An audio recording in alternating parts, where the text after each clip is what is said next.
Hello, everyone. Welcome to another edition of One Plus One, your place for inconvenient truth telling and myth busting. And we are joined by Pat Byrne, who's been a longtime Anglo-Irish trade unionist, a part of various left-wing movements. He has a new book coming out about China, and Pat is explaining to us the history of China, but through a post-colonial Marxist perspective. And hold up, let me just get this.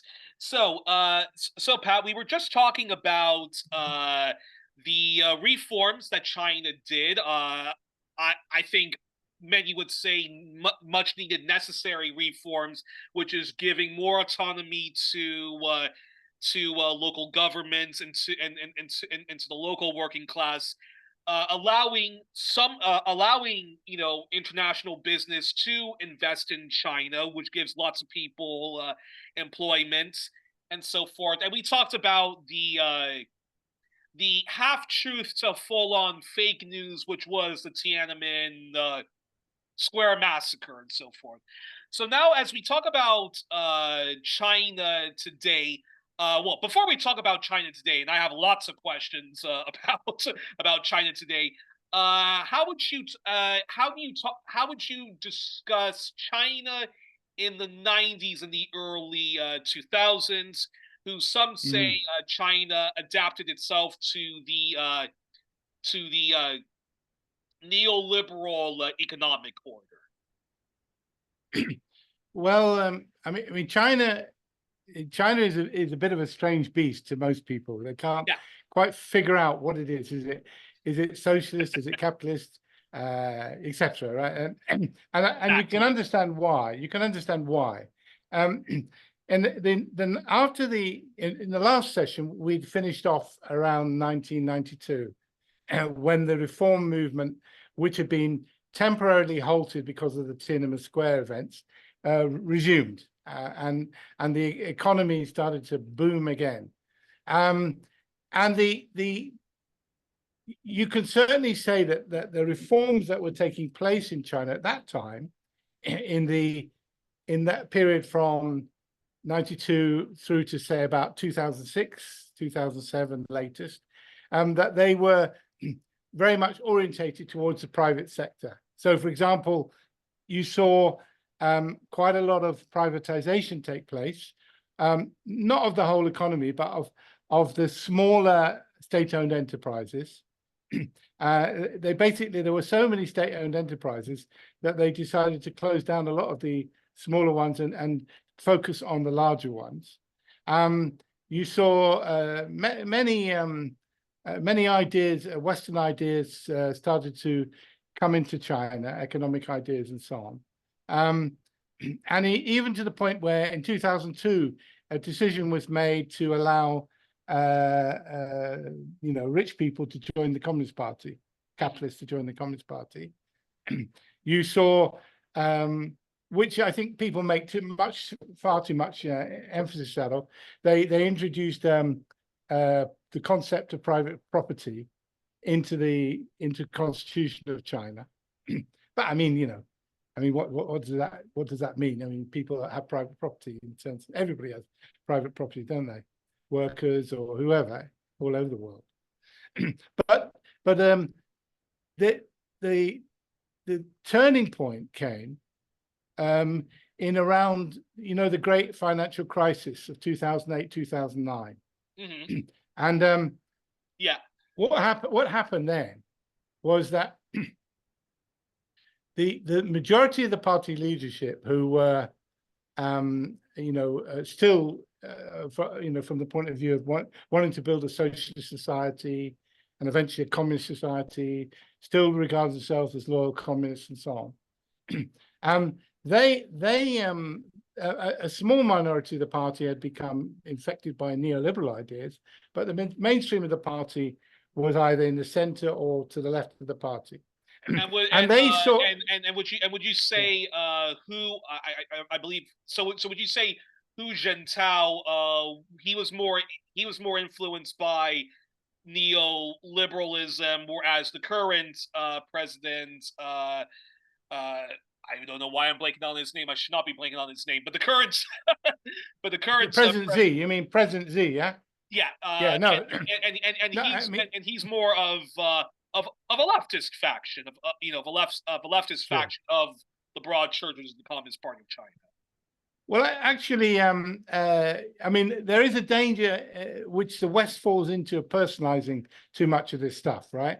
And which, in terms of the way the Communist Party works and the state machine works in China, it's not run as a personal fiefdom by people. It's a very collective process, and I'll go into examples of that later on. But funnily enough, I would argue that it was Jiang Zemin, the leader who followed on from Deng Xiaoping, who was perhaps the most not neoliberal, but most friendly towards the private sector. But in a way, he's reflecting that period. I don't want to blame him as an individual, but it was under him that a lot of these, like capitalists being able to join the party, which by the way, caused a lot of reaction in China. Among a lot of people didn't like that. But Hu Jintao was not like that at all. Hu Jintao was actually a very, he was weak, not necessarily partly because of his character, but partly because Jiang Zemin, the previous leader, had a large faction in the party bureaucracy, which made it very difficult for Hu Jintao to operate. But Hu Jintao is actually, if you look at each one of these leaders tries to come forward with ideas that are unique to them. And his ideas were pretty progressive. And in fact, the move to the left happened under Hu Jintao. Okay. The main move to the left. And Xi Jinping was carrying out those policies that were and why that was because and the great economic recession that started in 2008 and then 2009 in the West, in America, Britain, and Europe, that this crisis had a big effect on the thinking of the party leadership. Number one, they saw that that neoliberalism was revealed to be a hollow, empty economic theory, and that the crisis had been exacerbated by neoliberal ideas. The deregulation of the banks, the financialization of society, etc., the deindustrialization of these societies that was taking place, and not only that, the even more significant for the Chinese leadership. So for many of them saw this as a classic crisis of capitalism, and it shattered in many ways all the ideas of neoliberalism and so on. But even more significant for the party leadership was the fact that the leadership in the West was not willing to learn the lessons of that crisis and make serious reforms. So instead, what happened was they just the rich had gained such control of the political levers of power in all these countries, and for example, in the European Union, the neoliberals used that crisis to take control of the whole European Union and all its institutions. And we saw that shocking, but true. Yeah. And in America, they didn't do anything to help the ordinary people. They allowed 6 million families to be thrown out of evicted from their properties. They allowed huge numbers of workers to lose their jobs, and living standards to fall, small businesses to go bust, etc. And they never prosecuted one single banker in that crisis, despite the fact that the bankers were knee deep in the fraud that was part of that crisis. And on top of that, they didn't do any serious reforms so that crisis couldn't be repeated, couldn't happen again. So that convinced the Chinese leadership that this was a terminal crisis of capitalism, that this wasn't just an ordinary downturn, that this and remember that if they hadn't have intervened in the way they did during that crisis, the banking system would have collapsed, and they'd have gone into a Great Depression, wouldn't they? Obviously. So they'd introduced quantitative easing to just kick the can down the road, etc.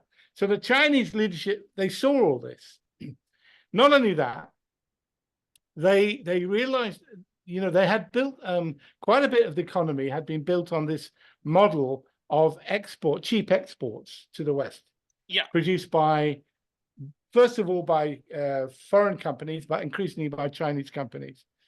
And they were very worried that the big depression, downturn in the Western economy would lead to a crisis in China. So what they did was the neoliberal ideas were just thrown away, and they turned back to the public sector. And they launched a huge stimulus program, which was worth about 25% of China's GDP. And they put a huge amount of money into infrastructure development and all kinds of other public spending program, and it had a very big effect. It was very successful. Chinese growth went from 10.5% to 10%. That's all it fell. So they sailed, unlike the Western economies, they sailed on through the crisis, China. Now, what effect did that have? It had, apart from the fact that it shifted the whole balance of power within the party back to the public sector. And they realized that the public sector was the way forward. But it also meant that China suddenly emerged as one of the biggest economies in the world. And so in 2009, the figures came out, and it showed China going from fourth biggest economy, bypassing Germany, which was going into deep recession at that point because of the crisis. And China was meanwhile carrying on at a rapid rate. China emerged as the third largest economy. And then 18 months later, China passed Japan. Japan was in this economic crisis. China's going very fast. It then passes Japan and becomes the second biggest economy in the world. Now, this was very important to the Chinese politically, because they knew that this would have profound consequences for their relationship with the West. Now, they had taken advantage. They had taken advantage in this period. 2001, they joined the World Trade Organization, and they'd had a good relationship with the Americans, relatively speaking, since the 1970s. We talked about that in previous chapters. Yep. But they had this famous policy called hide and bide. I don't know if you know this. This was Deng Xiaoping's famous policy called hide and bide. And it was hide our strength as we get bigger and bigger and stronger, and bide our time. Because they knew their relationship with the West was a temporary rapprochement. It was a temporary arrangement. They knew it wouldn't last. The Chinese, to be fair to the Chinese, they look far ahead. They plan far ahead, and they're pretty clever in their strategy.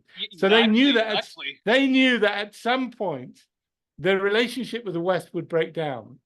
So they said, let's take advantage of this to the full. But there will come a point that they were ready for. Now, it's interesting that at the end of their major statements that they used to issue over the previous 20, 30 years, they'd always, at the end of the statement, they'd use the hide and bide formula, which was kind of keep a low profile formula. And they'd always put that in. You know how the Chinese love formulas, right? They'd put this standard formulaic term at the end of their statements. Then in 2009, they had a very important diplomatic conference where all the ambassadors, they used to do this roughly every 5 or 10 years. All the ambassadors, Chinese ambassadors from around the world, were called back to Beijing, and they had a conference with them, at which Hu Jintao came to speak, and the foreign minister and all that. And they issued a statement at the end of the conference where they didn't include the hide and bide formula, right? Now, a number. It's interesting. I was reading this in a book called The Long Game. It's a good book written by one of the American foreign policy establishment, and he said in there, there were a number of people in Western observers in Beijing and so on, who were a bit puzzled when they saw that there was this formula wasn't at the end, but they just ignored it. But they didn't. It was very significant. So the Chinese leadership realized that they were going to come into conflict with the West. And very quickly, we saw the pivot to Asia. Hillary Clinton in that year, 2009, I think it was later in that year, she made a speech. And then the following year, Obama came out with the pivot to Asia, in which they basically decided to allocate 60% of the American military to the China threat. And there's a lot of other things, but China had been, I haven't got time to go into now, but China had been developing military equipment that was always defensive in character because they didn't want to upset the Americans. So they didn't develop our aircraft carriers and nuclear submarines and amphibious naval ships and so on. But then from that moment onwards, they started to develop these things secretly, but they started to develop all these because they knew that they might need them and that the Americans were going to turn against them. And so when Xi, now what was the significance of the current president? So number one, why did they select him in particular? One, because he was a very loyal party official who was uncorrupt. And corruption had reached a point in Chinese society where they openly say this now when they look back on it, the Chinese officials, that it had reached a very dangerous state where the legitimacy of the party was threatened among the population. There was so much corruption to the point where, for example, you could buy party secretaryship of a city just with $1. You know, there was a secretary of a certain tier city, you would pay $15,000. Of another tier city, you would pay $20,000. And you did this because then you'd have power over appointments and you'd get bribery for those appointments. It was really endemic. So Xi Jinping had a good career. He'd started originally, well, he'd moved around as they do. But he'd had a good career, where he was seen as not corrupt. And then they brought him to Shanghai. I think it was 2007. Anyway, and Shanghai had a big problem of corruption. They tried to bribe him when he came to Shanghai, the local officials, in all sorts of ways, and he refused the bribes. And he cleared out the corruption in Shanghai. Took him some time, but he did do that. And so the party leadership were looking, this was their biggest number one priority, question of corruption. It was pressing on society.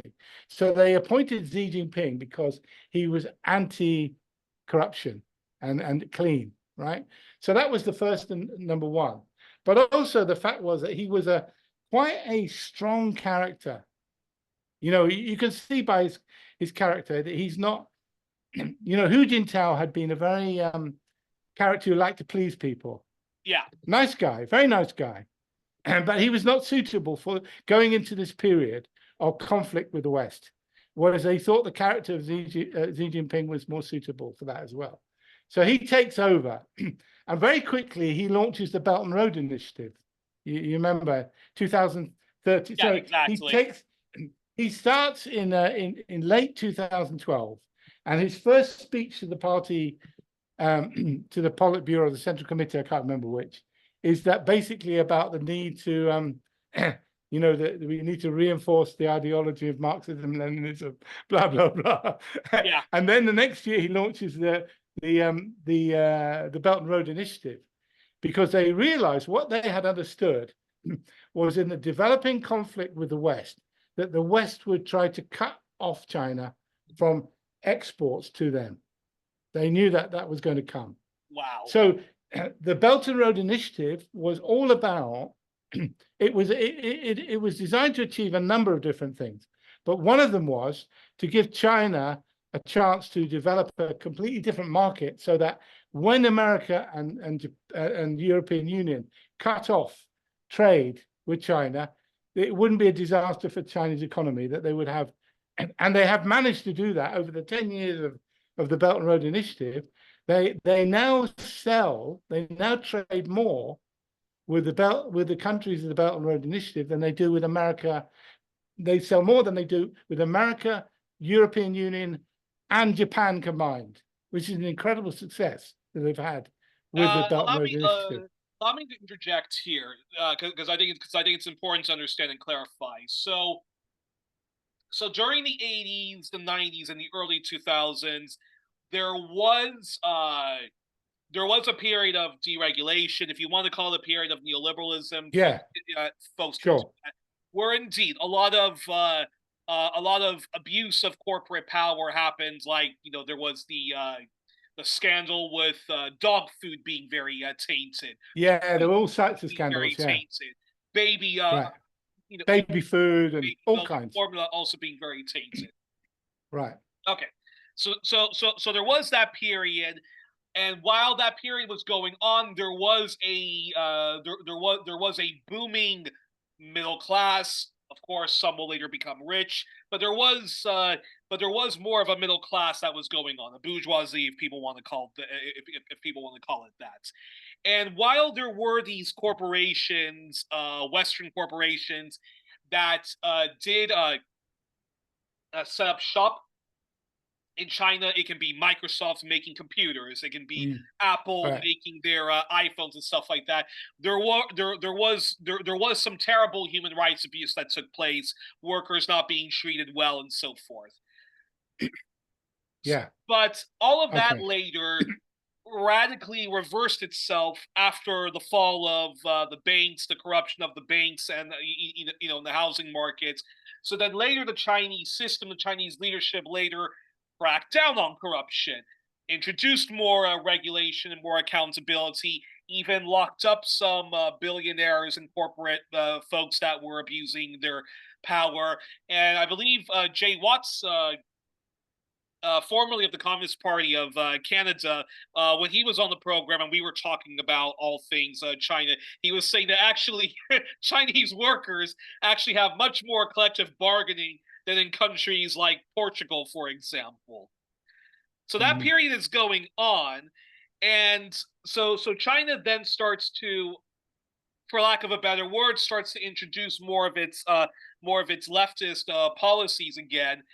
And then that's when, because you mentioned the pivot to Asia, that's when all of a sudden we start to hear Western leaders talk about human rights abuses, weaker human rights abuses, Hong Kong, and so forth. Am I correct in my assessment of that? And then and then do take it from there afterwards. well, certainly you're right about at the end of the 90s into the 2000s, you get the inequality reaches its height in China. It's actually come down somewhat since then, but it had reached its height at that point. And you get emergence of a lot of these well, later to become billionaires and so on. And you get, as you said, all sorts of scandals break out because there's not enough.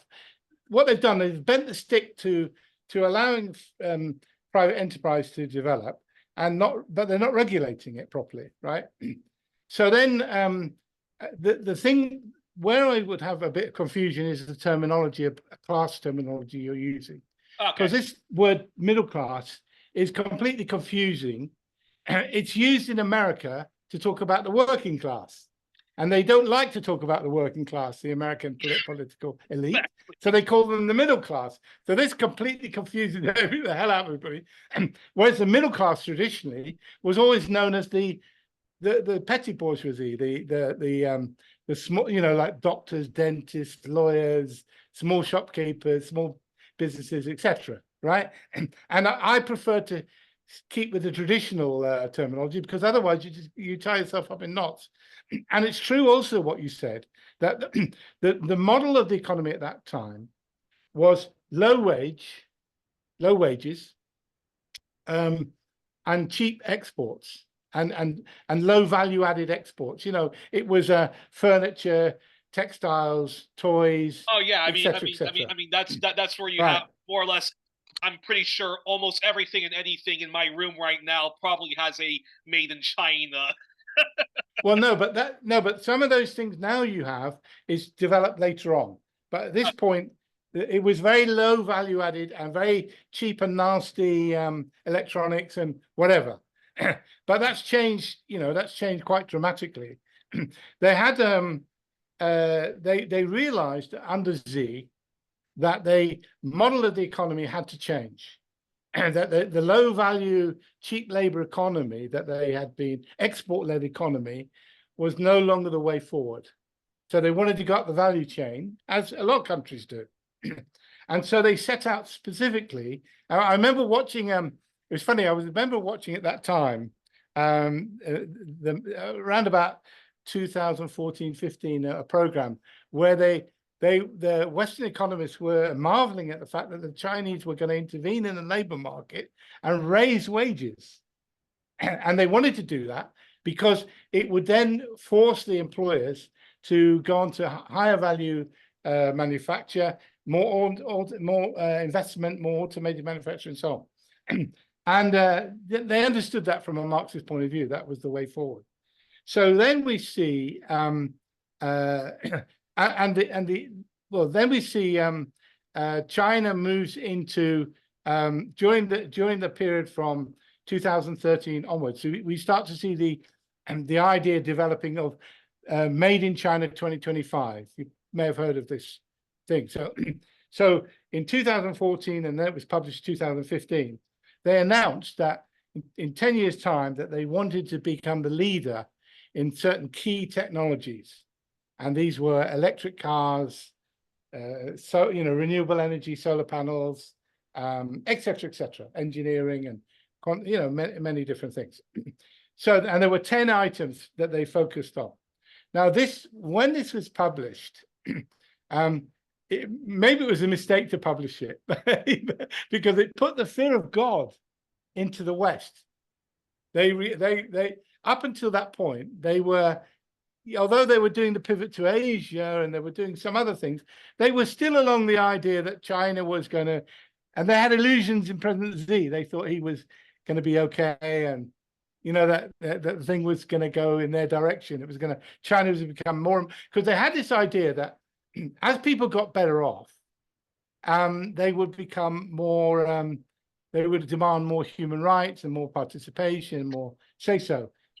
And there is something in that, but I think that they were premature. I think this will happen later on.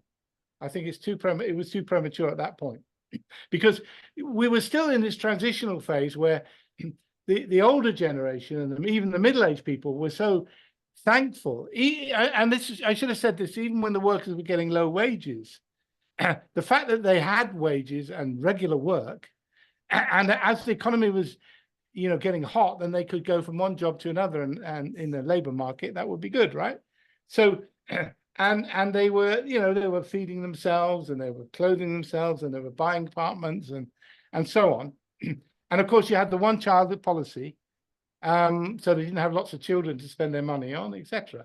So, so they were actually, even though the wages were low, they were still improving their living standards. But when they went on to this new policy of moving up the value chain, accompanied that was a big increase in wages, real wages, and there was hardly any inflation, so it wasn't being eaten away. The opposite was happening in the West. Real wages were going down, stagnating and going down, but in China they were going up. And so when the West saw this this policy of Made in China 2025, and they began to realize that China could achieve this, because they could see that China was, China's planning, and this is where I want to talk about Chinese planning, because a lot of the West, they don't understand the success, why China is being successful. They have all kinds of bullshit explanations about, the Chinese are stealing technology, or it's cheap labor, all kind of different reasons they give. But what they don't understand how the Chinese economy works. So what the Chinese had done, and they had, and to their credit, they had studied the failures, the mistakes of the Soviet Union, and also their own mistakes, and they'd realized in a very organic way, as well as studying the West. Uh-oh. Oh, what the heck just happened? Hello, folks. One moment. We seem to have lost Pat, but I'm going to get him back on.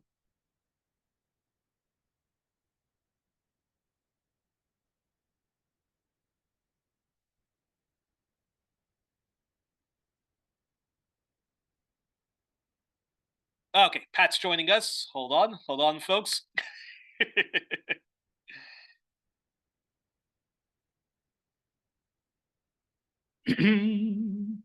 Alrighty, Pat's coming Okay. on, folks. All right. Yeah. Well, Don't worry about that, you Pat. can edit you can edit this bit, can't you? I Exactly. guess, no? Anywho, Okay.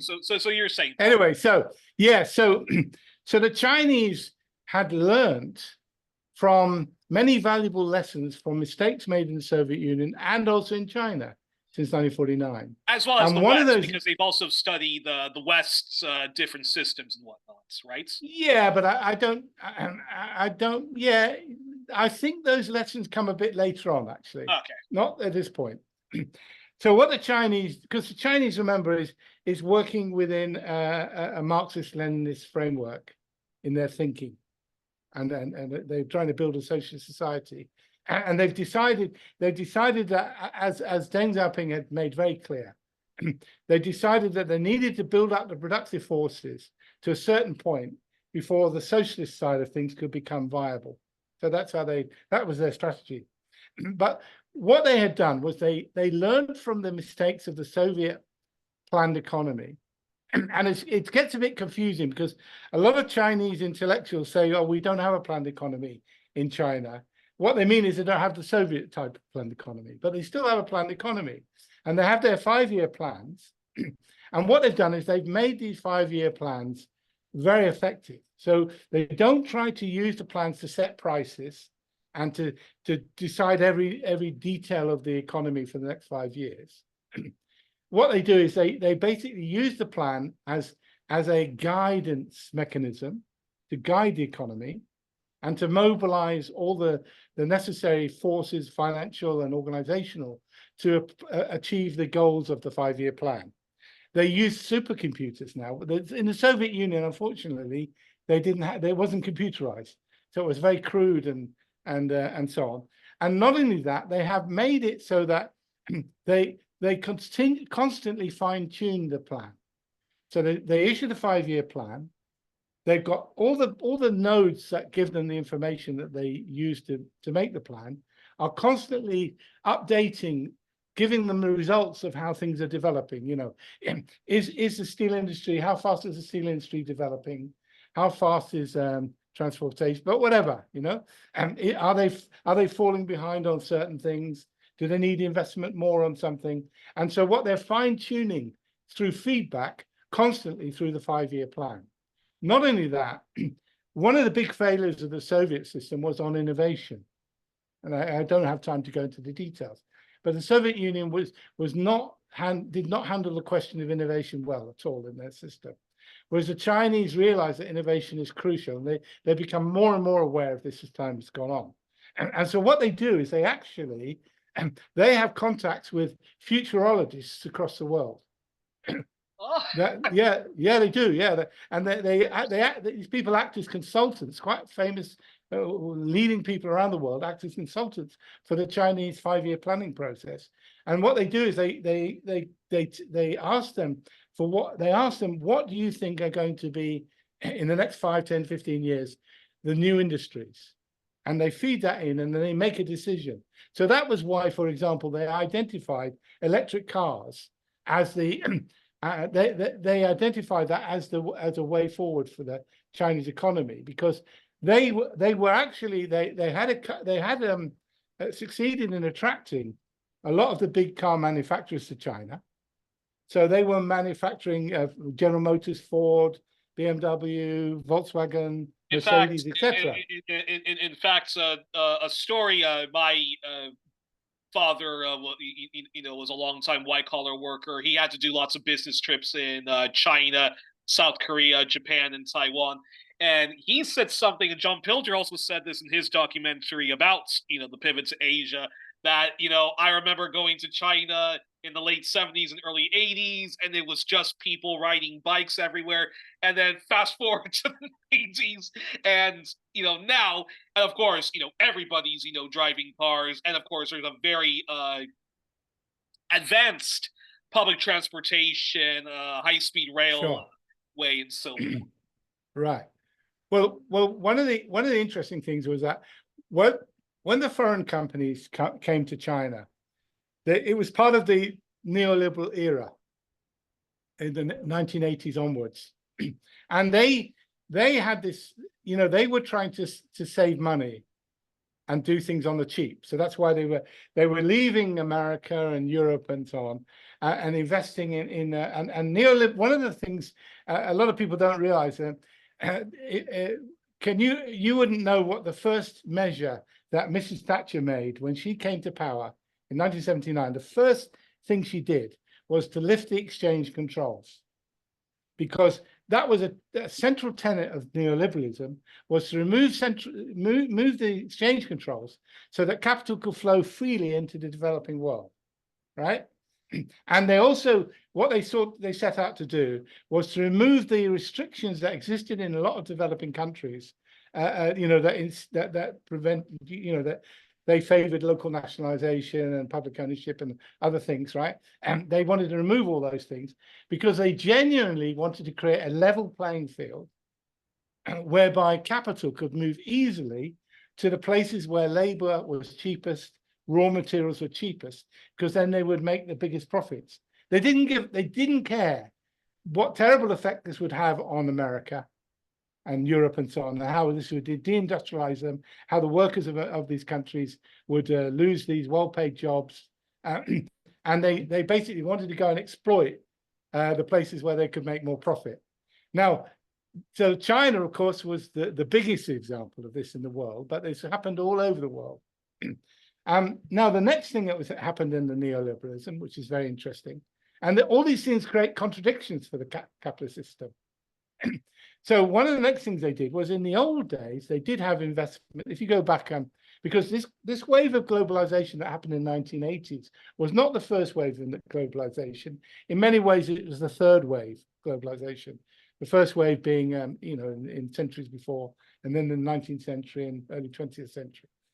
Now, the previous waves of globalization had been different from this neoliberal one, because they had what the multinational companies sought to do in those ones was to create subsidiaries, direct subsidiaries in those countries.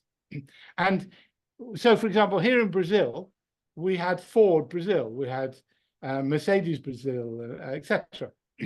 And workers who went to work for those companies, okay, they didn't get as good as salaries they got in the Western countries. Ford in America got much better wages than Ford Brazil, but they got better wages than the local employers would give them. They expected, when a worker got a job in Ford Brazil, he expected to get good conditions. You know what I mean? And much better than he would get with a local Brazilian employer. So what the neoliberals realized, they realized that it would be far better, rather than having subsidiaries, to outsource production to local companies. Just as they were doing, by the way, in the Western countries. A lot of factories, a lot of companies in the Western countries were outsourcing. And so no longer did they no longer did they have a restaurant, a workers' canteen in their place. They would hire an external company. They would outsource their transportation. They would outsource all kinds of things. And they did the same in the developing world. But this had a disastrous result, because what they didn't understand was how innovation works in reality. Now, they thought that they could hire a local Chinese company or company in Malawi or wherever it was, Brazil, and they would keep, the clever people in the West would keep all their designs and their copyright and their whatever, patents and so on. And they would keep it secret, and they would get these local people to produce very cheaply for them. And then they would send those products back to Europe and America and make even more profit, right? But what they'd forgotten was, Edison, the famous inventor in America. Yeah. The light bulb and all these, the gramophone records and all that. And his famous expression was that genius is 1% inspiration and 99% perspiration. Now, and he recently said that there's a mistaken idea that inventions and new technology and all the rest of it is actually coming from some brilliant person who has these new ideas, and they develop them in their garage or whoever it is, right? But actually, it isn't like that. The ideas themselves are important, but they are not the most important thing in innovation. It's production that's the important thing. And even Elon Musk himself says this. He said that I get approached by all kinds of people with great ideas, as you can imagine, right? He's rich and he's into technology, so all kinds of people approach him with new ideas, great ideas. He said, but I don't take any notice of them. He said, because that's not what makes success. He says it's taking an idea and putting it into production successfully and producing something on a mass process. So that's the hard part. It's not the new ideas. So then what happened was they farmed out. An example of this is Samsung, for example. You know, the Samsung is the most successful electronics company, consumer electronic company in the world. I used to be in the computer sector. If you go to any exhibition around the world, computer exhibition, you will see the largest stand now is Samsung's. And how did Samsung develop? They were employed by the West to produce laptop screens and that kind of thing. And then what happened was, as they're producing, they learn the technology, they iterate, they improve all the time, as any manufacturer does. And over time, they started to get requests from people in the area, in the region, other manufacturers, local manufacturers. Could you make a version of this or something for us? And that's what's happening with the Chinese companies, the same. So they were getting requests from Chinese local manufacturers or local manufacturers in the Philippines or Thailand or whatever. Can you, because they knew these companies were reliable, they became big. They started off small, but they became very big. I mean, Foxconn, who makes the iPhones for Apple, they've got 1.5 million workers, I think it is, or something like that. So they become big, they become credible, and they develop resources, they become knowledgeable in the technology, and they start to produce on the side products for the local market. Now, the Western companies were not bothered. They didn't mind about that because they were interested in producing in the cheap labor countries and exporting to the countries of the West who had the money. I mean, when they talk about a world market, the world market is only 2 billion people as far as the West is concerned. Those are the people of maybe it's 2.5 to 3 billion, I don't know now, but the majority of the world are not a market as they're concerned. They're not well off enough to buy their products. So, for example, I mean, how can somebody in Africa buy the latest iPhone? It's too expensive, unless they're rich. Well, but also America exploits Africa and Latin America. Well, they do, but in a different way, not as and even much of Asia, to the point where well, yeah, you don't have a market for them because you keep exploiting their resource, and you don't allow them to even create their own. Yeah, I'm not going into the reasons why they aren't a market, why they're poor. That's a whole other question, right? Of course. Exactly. But so what then happened was these companies they start to become produced for the local market, and the local markets become bigger, and they start to develop new technologies. That, for example, they've got such a big turnover, they can afford to put some money towards a research and development department, right? You know what I mean? And they start to develop the capacities for their local market that's suitable, which the Western companies are not interested in because they dismiss. So the end result is that they've created rivals. The Western companies have, by outsourcing, have created massive rivals. And these companies have become stronger and stronger, more and more developed technology, even to the point where not only are they producing as good as the Western companies, but at a cheaper price, but even with more functionality, with better technology, and so on. And would you say Huawei is a good example of that in the export? Yeah, exactly. Huawei started off producing very low tech filling in little niches in the telecommunications industry internationally. And now Huawei is basically #1 telecoms company in the world. They have 120,000 engineers. I mean, you compare that. You know, you might get a Western company with 500 engineers. How the hell could be? So you know what, Pat? We're gonna do Right. we're gonna do one more extra part. We're gonna give people a bonus on our discussion on China.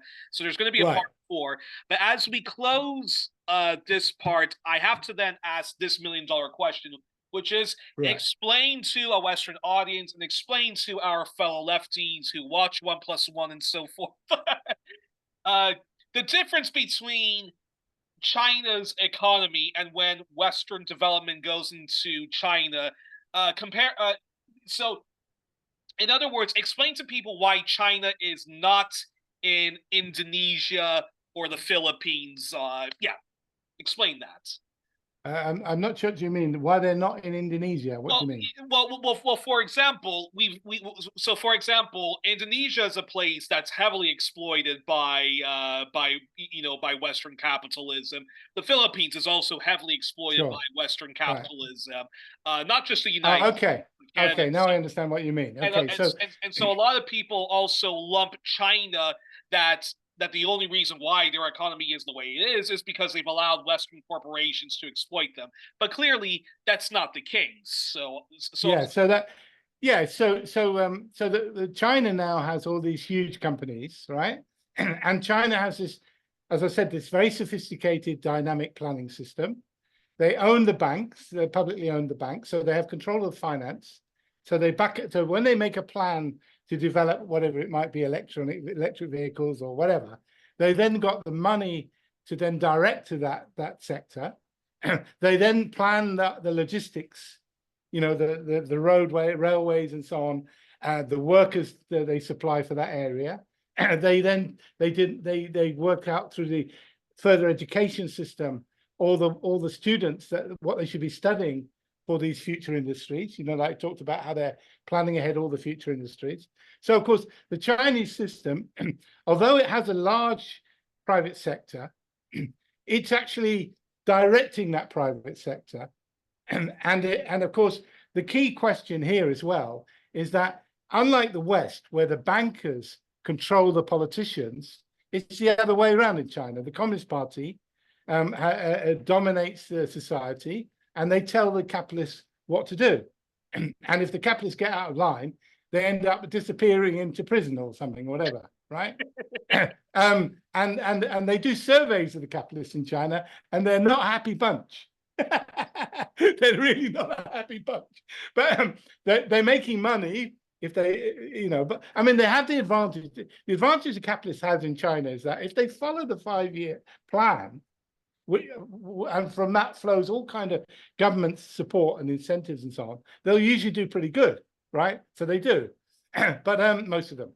But the difference with how China operates internationally with other countries is China has a different model than the imperialists, and I call them now neo-imperialists because they don't actually have formal empires and colonies very much, but they're still operating in the same way. Exactly. Their way of working is to go to these poorer countries and exploit the labor and the cheap, and they try to do all kind of ways to get cheap raw materials.